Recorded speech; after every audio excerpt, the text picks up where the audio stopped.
Olá, pessoal, bom dia. Um ótimo início de semana. Eu espero que vocês estejam bem, com saúde. Eu sou a professora Juliana Pádua e estou aqui para terminar a parte do gênero textual crônica argumentativa. Vocês perceberam que na semana passada nós tivemos apenas 2 aulas, né? Então, essa é a terceira aula da sequência que finaliza, então, esse gênero textual. O tópico que nós vamos estabelecer e estudar hoje a respeito da crônica argumentativa é intertextualidade, que não é uma novidade para vocês, mas nós vamos retomar esse tópico, esclarecer o conceito de intertextualidade e aplicá-lo a textos de uma proposta de atividades do livro de vocês. Depois de fazermos tudo isso, eu vou fazer a introdução, é uma rápida introdução mesmo, a classes gramaticais, que é o nosso tópico gramatical, próximo tópico, dando continuidade aí aos estudos de morfologia, né? Então, nós vimos aí, inicialmente, os aspectos semânticos, relações de sentido, começamos pelos elementos mórficos, né? Elementos mínimos, constituintes das palavras, e agora nós vamos passar as categorias que vocês já conhecem, e é mais um processo de revisão. Eu até já havia explicado isso para vocês. Vamos lá? Vamos conhecer aqui a proposta, os objetivos da nossa aula. Primeiro, nós vamos relembrar as características da crônica argumentativa, isso é muito rápido. Nós vamos conceituar a intertextualidade, identificar esse recurso linguístico, né, que é chamado assim, na crônica argumentativa, que algumas crônicas que nós já analisamos, analisar as marcas intertextuais a partir da obra, na realidade, o trecho da obra, né, A Metamorfose, de Franz Kafka, que eu acredito que vocês já ouviram falar, né, que é uma referência para a gente na literatura e no olhar em relação à existência humana, muito marcada pelo início ali da idade, né, pelo moderno, e especialmente localizado aqui no início do século XX. Então, essa proposta aparece no livro de vocês nas páginas de 92 a 94. Vamos lá? E aí nós temos a referência, né? A nossa referência de hoje continua sendo o livro Produção de Texto, mas agora nas páginas de 92 a 94. Características da crônica argumentativa. Vamos só retomar e tentar fechar, né, esses traços desse gênero textual. Então, obviamente, nós temos aí a argumentação e o processo de persuasão, a defesa de um ponto de vista, né, adotar uma postura crítica e convencer o interlocutor, o leitor, o receptor disso. Normalmente, a crônica usa a linguagem coloquial, simples, direta, vocês já viram isso, né? E tiveram contato aí com várias leituras. São textos relativamente pequenos, né? Pelo tamanho também da crônica, no seu formato geral até. Também nesse tipo de crônica reflexiva, a gente vamos encontrar sempre a crítica, mas podemos encontrar humor, ironia, também a parte aí que induz a reflexão, obviamente, né? Se é esse o objetivo, pensar a respeito de algum fato, de algum evento, de algum acontecimento, pensamento social. Nós temos a subjetividade, que vocês também já viram, né? Marcas da primeira pessoa do singular nos textos, e a criatividade. Vocês que viram na última aula, tiveram contato aí com duas crônicas bem bacanas, né? A respeito, a primeira, O Padeiro, do Rubem Braga, que vai dar um status de valorização a uma profissão como o padeiro, né? Mas o padeiro que levava à porta das pessoas o pão, né? Nós tínhamos essa ação, né? Há algum tempo, como leiteiro, que também deixava na porta, e aí, para falar, né, desse aspecto da humildade, da importância de todas as categorias, de todas as profissões, o cronista, né, vai dar um olhar diferenciado. A gente percebe isso. Então, a criatividade entra também nesse processo. Já na outra crônica, né, Os Bons Ladrões, do Paulo Mendes Campos, vocês viram também, só o título já causa um estranhamento, como assim ladrão bom? Né? Um ladrão arrependido porque a mulher o pega, né, roubando, né? Ela descobre que ele tirou, que ele subtraiu coisas de uma senhora e o obriga a devolver. Né? Então, é uma situação bastante inusitada também, que dá um lugar diferente aí para esse aspecto, até usando mais o humor, né? Também nessa crônica. Então, todas essas características são perceptíveis quando a gente entra em contato com a crônica. Nós temos, né, como gênero que nasceu no jornalismo, né? Então, a fusão do estilo jornalístico e literário. Poucos personagens envolvidos, quando há, né? Porque muitas vezes é só uma reflexão do próprio autor. Nós temos tempo e espaço limitados, né? Se é uma história curta, mais reduzida, né? Breve. Tempo e espaço tão limitados e caráter contemporâneo. O caráter contemporâneo e até a durabilidade da crônica também são aspectos que já foram discutidos em outras aulas. Passemos aqui a uma dica do livro de vocês sobre uma obra que reúne as 100 melhores crônicas brasileiras. Né?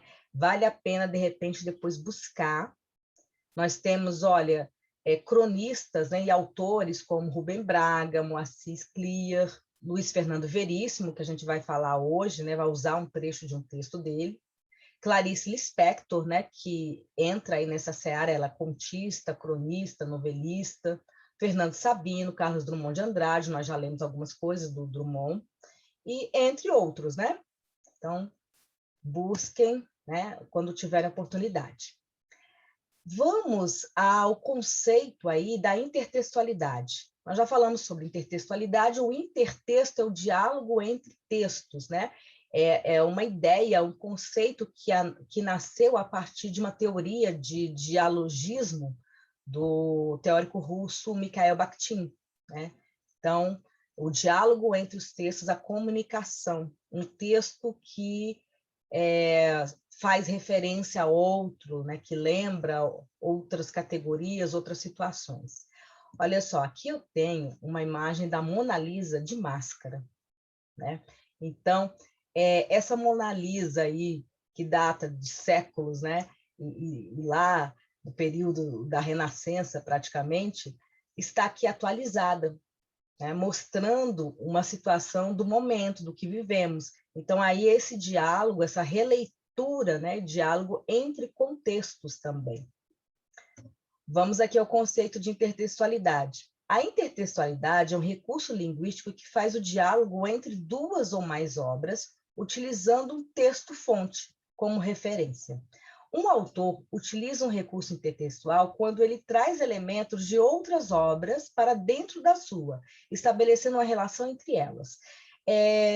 Essa intertextualidade é um recurso importante e até necessário na produção de texto, tanto no reconhecimento, na interpretação, porque se eu não reconheço as marcas de leitura de outras referências, eu também, às vezes, não entendo aquela produção, e também a intertextualidade, esse recurso, serve para a minha produção dentro daquela categoria que vocês estudam na redação, né, de produção de um repertório cultural. Então, fazer remissão, fazer referências a outros textos, a obras, a citações, isso é necessário para mostrar produtividade, conhecimento, né? Então, a intertextualidade está muito presente nos nossos estudos, mesmo que a gente não perceba muitas vezes. E eu peguei aqui, né, resgatei um pouco aquela crônica, né, que eu utilizei na aula 56, do psicanalista Contardo Caligares, né? A crônica que tem o título O Segredo da Vida de um Casal, né? Traz alguns elementos intertextuais, como nós vamos ver aqui, olha. cita a obra Romeu e Julieta, de Shakespeare, né?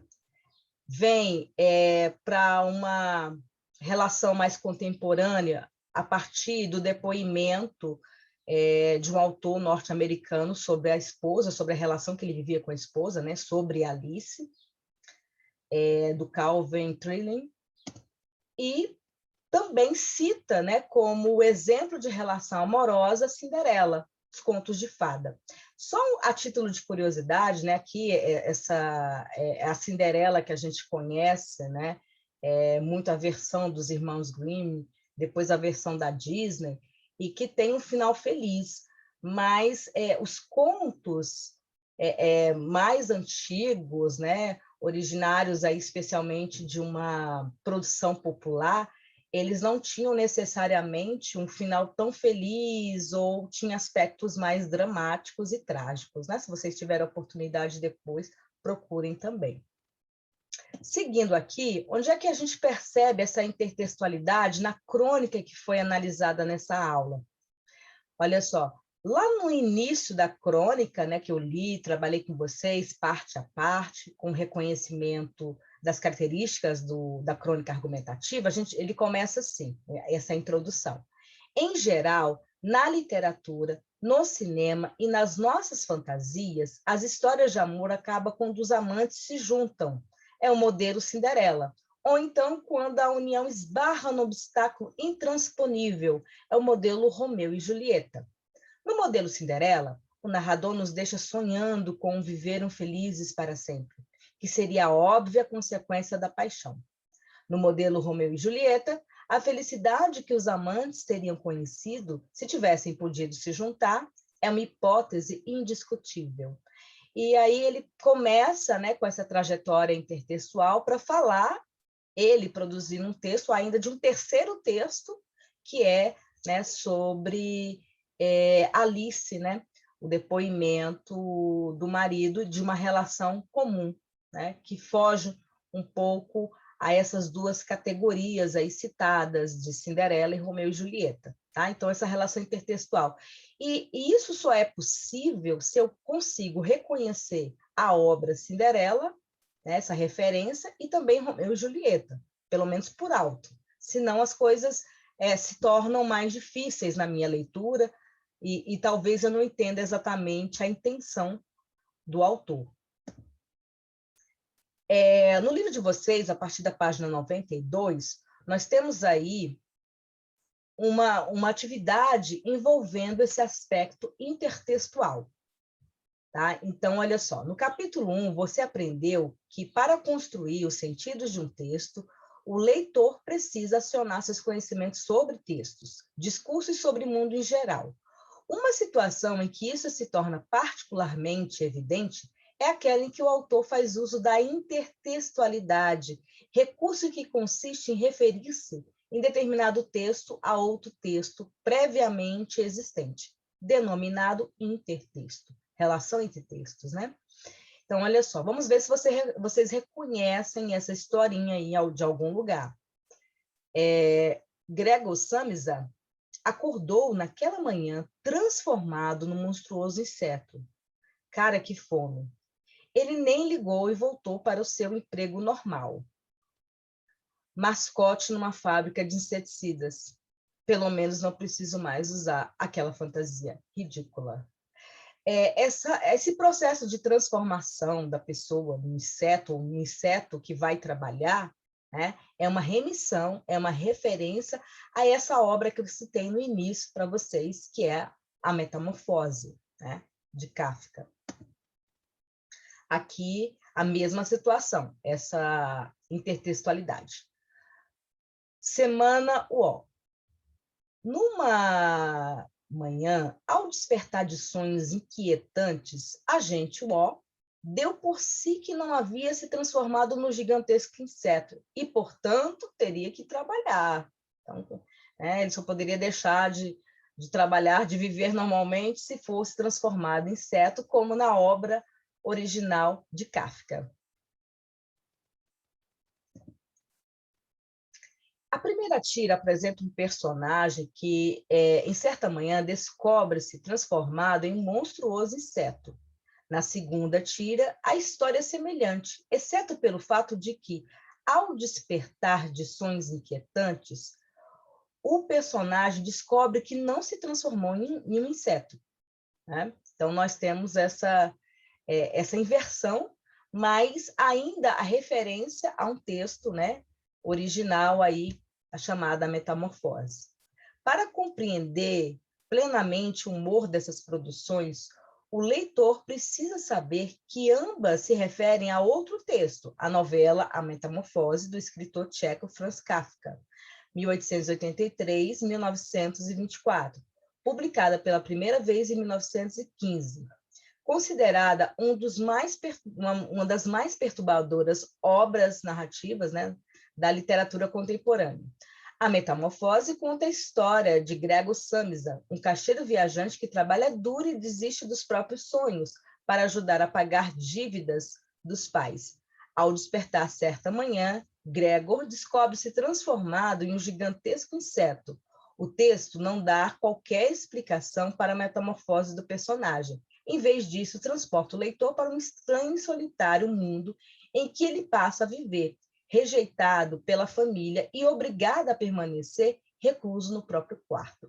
Vejam o drama, né, dessa história aí. Então, um belo dia, um homem que está acostumado a trabalhar, que sustenta a família, ele trabalha de caixeiro viajante, né, mas servindo a uma empresa, ele acorda na forma de um inseto, né? É claro que isso a gente já tem como impossibilidade, como ficção. E é muito interessante pensar que o Kafka começa no clímax, começa a obra, a novela, já com o clímax, que é essa transformação. E essa transformação que não tem nenhuma explicação, porque o objetivo não é esse. É de fazer uma metáfora com a existência humana, esse lugar do humano, né? E do animal, do bicho, do instinto, das relações, especialmente as relações que envolvem ali, no caso, né, deste homem, do Gregor, as relações familiares, com o pai, com a mãe, com a irmã, que estão envolvidos ali. Bem, um pouquinho sobre Kafka, tá? Nasceu em 3 de julho de 1883, na República Tcheca, foi um escritor de língua alemã e um autor de romances e contos reconhecido como um dos escritores mais influentes do século XX. A família de origem judaica, né? É conhecido pelo estilo de escrita e temas e padrões de alienações e brutalidade física e psicológica. Nas suas obras eram presentes conflitos entre pai e filhos, um pouco da vida dele também. Os seus personagens tinham missões aterrorizantes, como labirintos burocráticos e transformações místicas.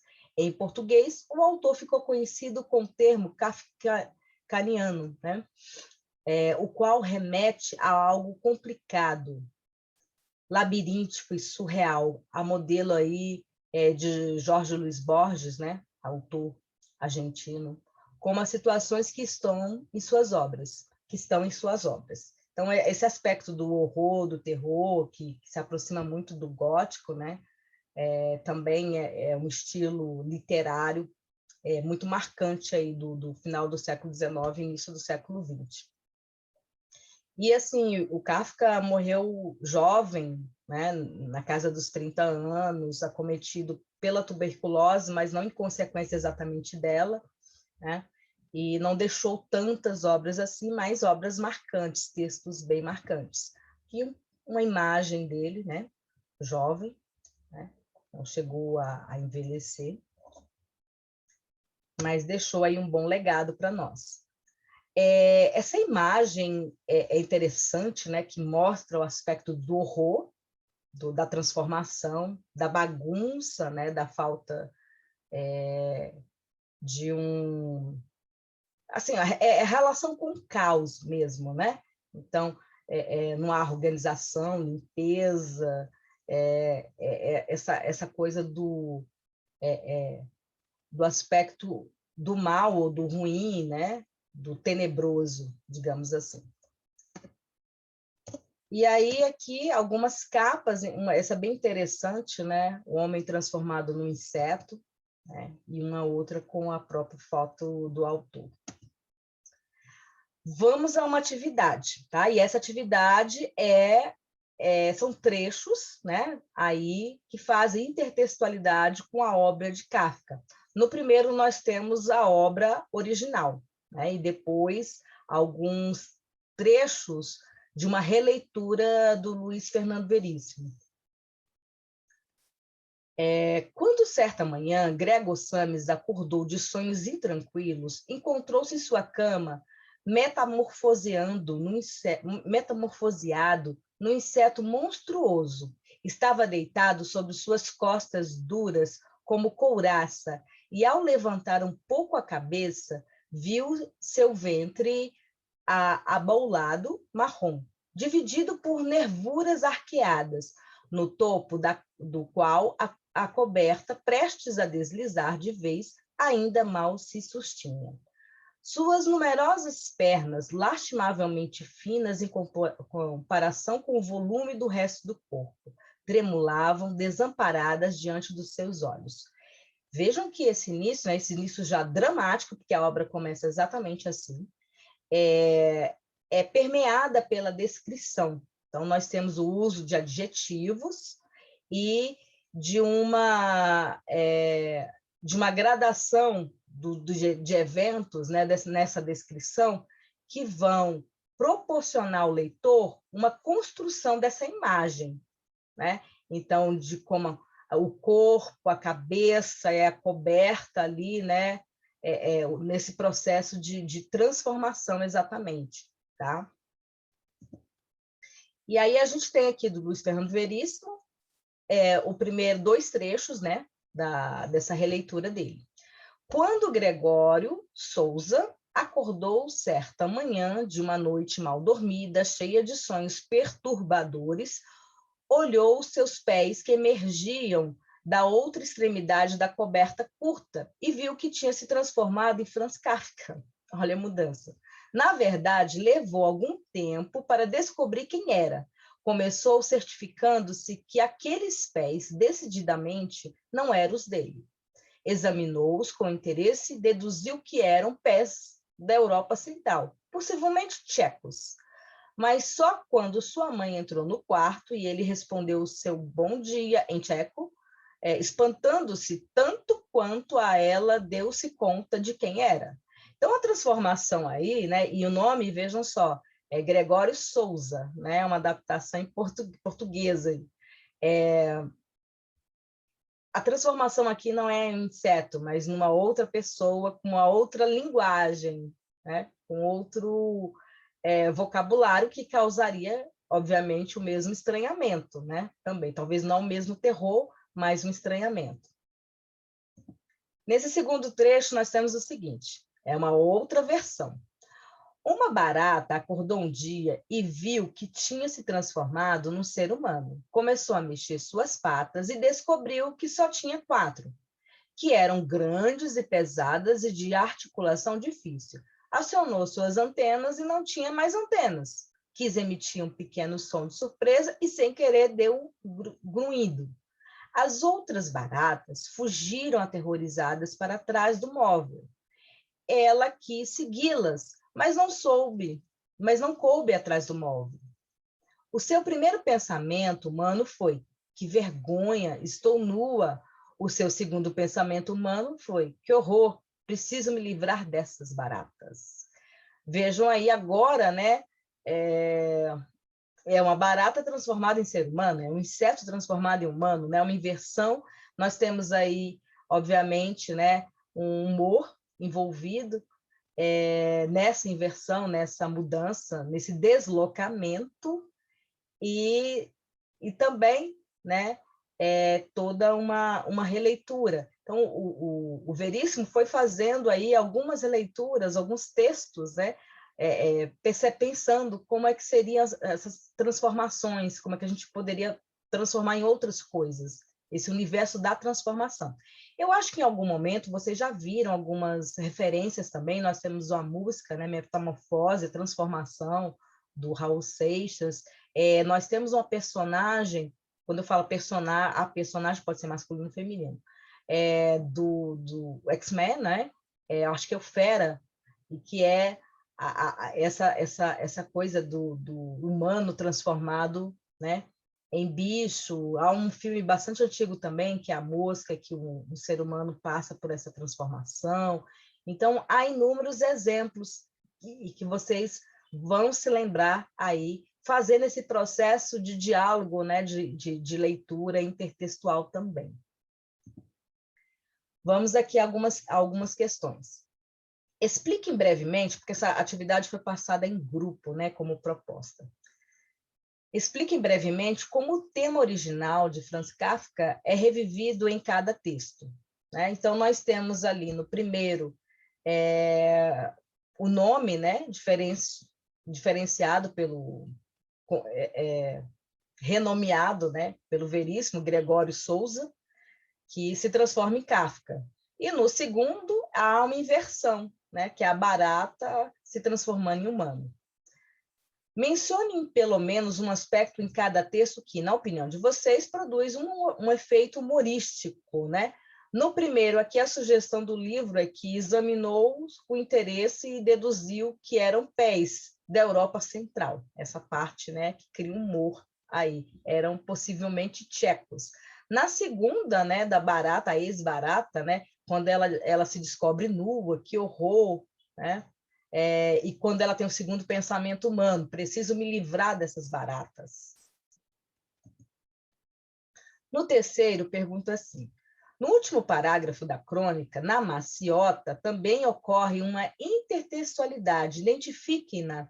Se necessário, pesquisem ou troquem ideias com outros grupos. Na maciota, é a crônica que dá abertura, né, a esse estudo, né? Então, vocês podem dar uma verificada lá, que vocês vão encontrar o quê? Uma referência bíblica, que diz assim, olha, do pó viemos, ao pó voltaremos. Que possamos, ao menos, colocar entre o corpo e a terra os anteparos necessários para amaciar a jornada. Versículo bíblico, né? Que está em Gênesis 3, 19. Comerás o teu pão com o suor do teu rosto, até que voltes à terra de que foste tirado, porque és pó, e pó te hás de tornar. Então, essa referência bíblica aí, né, também aparece como uma intertextualidade. Qualquer referência, qualquer diálogo com outra estrutura textual, produção, né, referência, torna-se um elemento de intertextualidade. Agora, vejam só, compara a intertextualidade, o que diz a número 4, né? Presente na crônica na maciota, que são as lembranças, né, de um homem em relação à roupa, o uso de um tênis, com a observada nos fragmentos iniciais das crônicas de Luiz Fernando Veríssimo, e respondam: qual delas tem mais chance de ser compreendida pela maior parte dos leitores do jornal? Por quê? Será que o trecho que diz respeito a Kafka, na obra, né, na novela Metamorfose, ou trechos da Bíblia?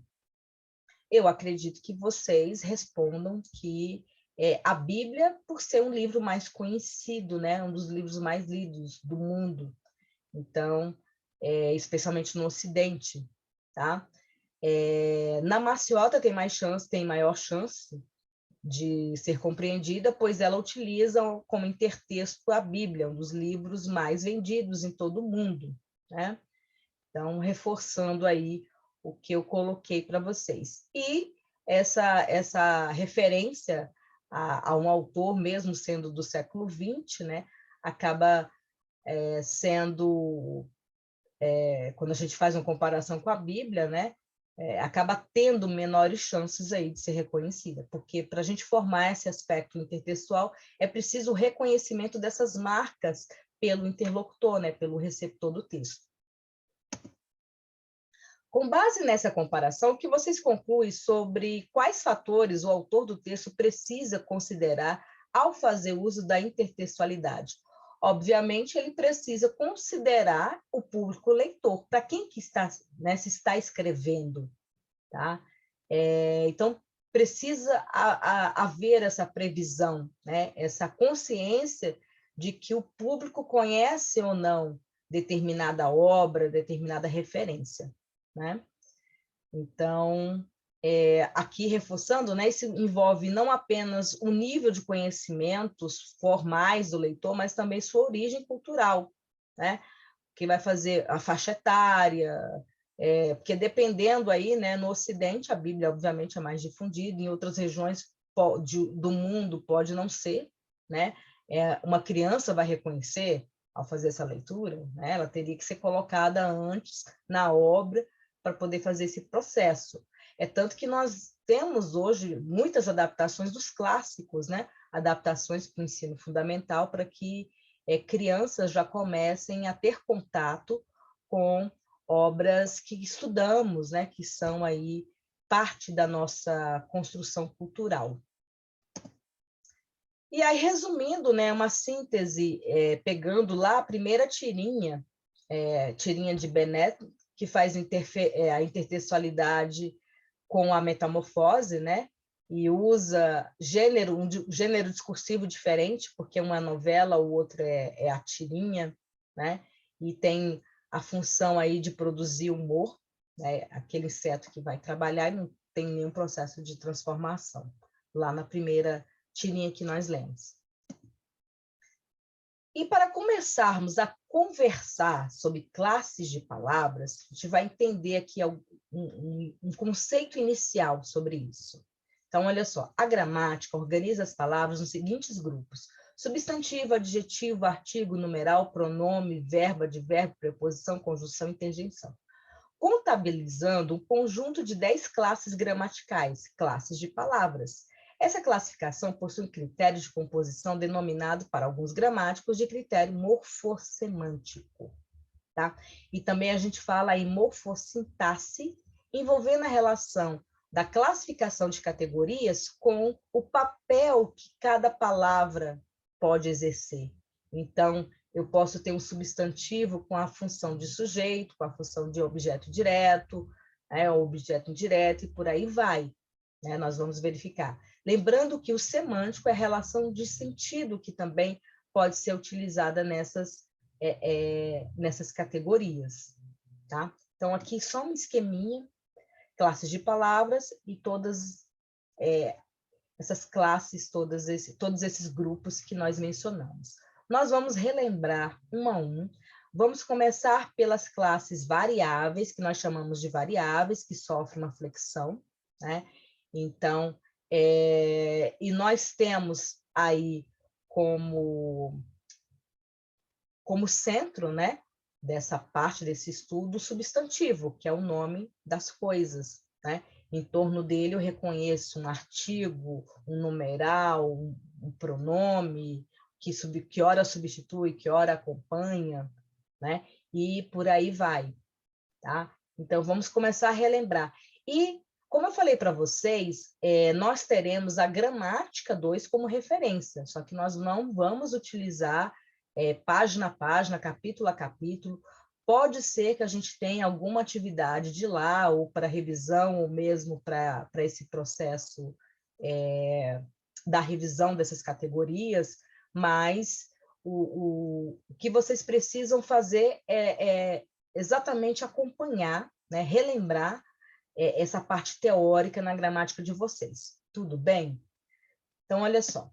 Eu peguei aqui um trechinho pequeno, né, praticamente o início aí, 2 períodos, lembrando que o período encerra, né, na finalização de uma ideia, num ponto, né, que termina essa exposição. Normalmente o ponto final, então eu tenho 2 períodos aí. E provavelmente, né, esse período pode ser formado aí por uma forma composta, né, que é um conceito que a gente vai retomar um pouco mais à frente. Vejam só, eu destaquei algumas palavras e nós vamos fazer a classificação dessas palavras. Tá? Uma barata acordou um dia e viu que tinha se transformado num ser humano. Começou a mexer suas patas e descobriu que só tinha 4, que eram grandes e pesadas e de circulação difícil. esse trechinho do texto 2 do Veríssimo que nós lemos. E aí, como vamos reconhecer todas essas categorias aqui marcadas? Tá? Vamos começar, olha. Uma aqui é artigo indefinido, né? Está no feminino singular. Como é que eu diferencio o artigo? Por que é artigo e não numeral, por exemplo? Porque aqui a ideia é de falar, né? É de não determinar a barata e não de quantificar. Uma barata qualquer, né? Então, eu percebo, né? Esse artigo mais para frente para a gente tem um papel aí de adjunto, né? Adjunta de nominal, está junto do nome, no caso substantivo. O próximo termo, né? Barata, por exemplo, é um substantivo simples, mas que exerce a função de sujeito, e por aí a gente vai recordando, reconhecendo essas categorias, né? Então, barata e patas, substantivos comuns, acordou e viu. Aí eu tenho formas verbais e não verbo, porque o verbo, na sua origem, é no formato ainda não conjugado, né? Então, quando aparece com as terminações, nós falamos das desinências que marcam cada conjugação, né? A, e I. Então, acordar, né? Primeira conjugação. E observem que esses verbos estão no pretérito perfeito, né? Do indicativo, do modo. Então, a desinência modo temporal também que nós temos aí. No segundo momento, eu destaquei só o transformado. Poderia falar tinha se transformado, né? No modelo composto, nós temos o tempo composto, né? Formado aí especialmente por uma categoria nominal, no particípio, no gerúndio, ou no infinitivo. No caso aí, eu tenho o particípio, o ado, né? Então, só destaquei o transformado como forma nominal do verbo no particípio. Um dia, esse termo todo aí, né? É uma expressão que vai designar tempo. Acordou quando? Então, advérbio de tempo. Acordou um dia. E que, como conjunções, vamos lá, ligando aí orações, nesse caso, né? Acordou e viu. E esse que, né? Descobriu algo, descobriu isso. É importante a gente pensar depois para diferenciar esse que de um pronome relativo, por exemplo, que a gente vai ver mais adiante. O se tinha se transformado, transformou-se, o se como pronome oblíquo, a terceira pessoa aí, pessoa do singular. Num, vejam só, num ser humano, num é a junção de em mais um. O em é a preposição, que faz uma combinação com um artigo indefinido, e se transforma num. De e a seguir, né? Eu tenho de circulação, começou a mexer, como preposições, ligando termos aí, categorias invariáveis, né? Depois a gente vai falar sobre isso. O suas patas, como pronome possessivo, pertencimento, e que está no feminino, na terceira pessoa do plural. Vejam só que só tinha 4, apenas tinha, somente, essa categoria, esse termo aí é o advérbio. Vocês vão ouvir falar na gramática em termos denotativos também, que não é uma categoria dentro da classe gramatical, né? E o advérbio, muitas vezes, fica nesse meio termo. Aqui eu tenho, né, apenas, somente, com a ideia, o sentido, o valor semântico de exclusão até, né? E que, ora, a gramática enquadra no advérbio ou nessas categorias denotativas. Mas disso a gente fala um pouco mais para frente. O 4, agora sim, é um numeral que só tinha 4 patas, né? 4, quantificador. Grandes, pesadas e difícil são os adjetivos. Né? Praticamente a gente não tem só a interjeição, mas é uma lembrança, é um modo de a gente recordar essas categorias que nós vamos passar a estudar a partir de agora. Pessoal, por hora é isso. Eu espero que vocês tenham compreendido essa parte, né, que nós finalizamos da crônica argumentativa e esse início bem leve das classes gramaticais. Qualquer dúvida, estamos à disposição de vocês pelo chat, fórum, e é isso, eu termino por aqui. Obrigada aí por toda a paciência. Eu vou só terminar com uma frase do Suassuna sobre que toca um pouquinho, né, nesses questionamentos do humano, da existência. E diz assim: no meu entender, o ser humano tem duas saídas para enfrentar o trágico da existência: o sonho e o riso. Então, fiquemos aí, né, com essas saídas do Suassuna. Até a próxima aula.